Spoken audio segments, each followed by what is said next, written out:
22 साल पहले एक पत्र रक्षा मंत्रालय के पास पहुंचा। लेखक एक स्कूल शिक्षक थे और उनका अनुरोध इस प्रकार था। उन्होंने पूछा, यदि संभव हो तो क्या मुझे और मेरी पत्नी को उस स्थान को देखने की अनुमति दी जा सकती है जहां कारगिल युद्ध में हमारा पुत्र शहीद हुआ था? उसके स्मृति दिवस जो 7/07/2000 पर। यदि आप नहीं कर सकते हैं तो कोई बात नहीं। अगर यह राष्ट्रीय सुरक्षा के खिलाफ है तो मैं अपना आवेदन वापस ले लूंगा। पत्र पढ़ने वाले विभाग के अधिकारी ने कहा, इससे कोई फर्क नहीं पड़ता कि उनके दौरे की कीमत क्या है। मैं इसे अपने वेतन से भुगतान करूंगा। अगर विभाग तैयार नहीं है और मैं शिक्षक और उनकी पत्नी को उस स्थान पर लाऊंगा जहां उनका बेटा शहीद हुआ, और उसने एक आदेश जारी किया। शहीद के स्मरण दिवस पर बुजुर्ग दंपत्ति को सम्मान के साथ लाया गया। जब उन्हें उस स्थान पर ले जाया गया जहां उनका पुत्र शहीद हुआ था, तो ड्यूटी पर मौजूद सभी लोगों ने खड़े होकर सलामी दी।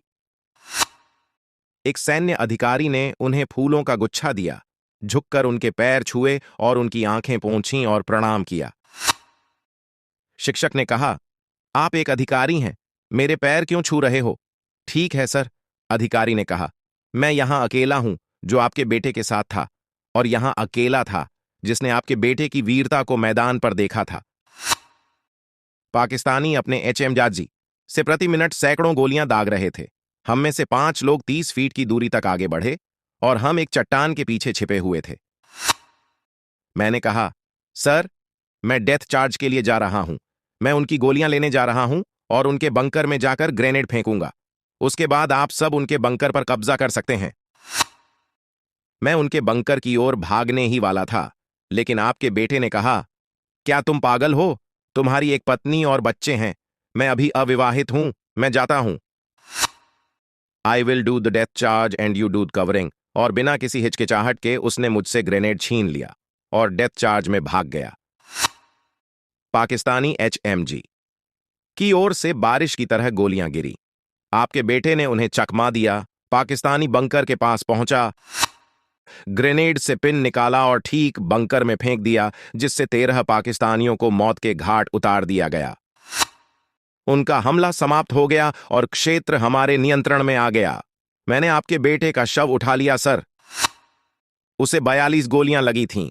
मैंने उसका सिर अपने हाथों में उठा लिया और अपनी आखिरी सांस में उसने कहा, जय हिंद। हालांकि मुझे इन फूलों को उनके चरणों में रखने का सौभाग्य कभी नहीं मिला, लेकिन मुझे उन्हें आपके चरणों में रखने का सौभाग्य मिला है श्रीमान। तब उन शिक्षक ने कहा, मैंने अपने बेटे को देने के लिए एक शर्ट खरीदी थी कि जब वह छुट्टी पर आएगा तब दूंगा, लेकिन वह कभी घर नहीं आया और वह कभी नहीं आएगा। सो मैं उसे वहीं रखने को ले आया जहां वह शहीद हुआ। आप इसे क्यों नहीं लेते और उसके लिए पहन लेते हैं बेटा? शिक्षक की पत्नी, शहीद की मां, अपने पल्लू के कोने में अपने आंसू पोंछ रही थी। कारगिल के उस नायक का नाम कैप्टन विक्रम बत्रा था। कैप्टन बत्रा हिमाचल प्रदेश के निवासी थे। उनके पिता गिरधारी लाल बत्रा और माता कमल कांता हैं।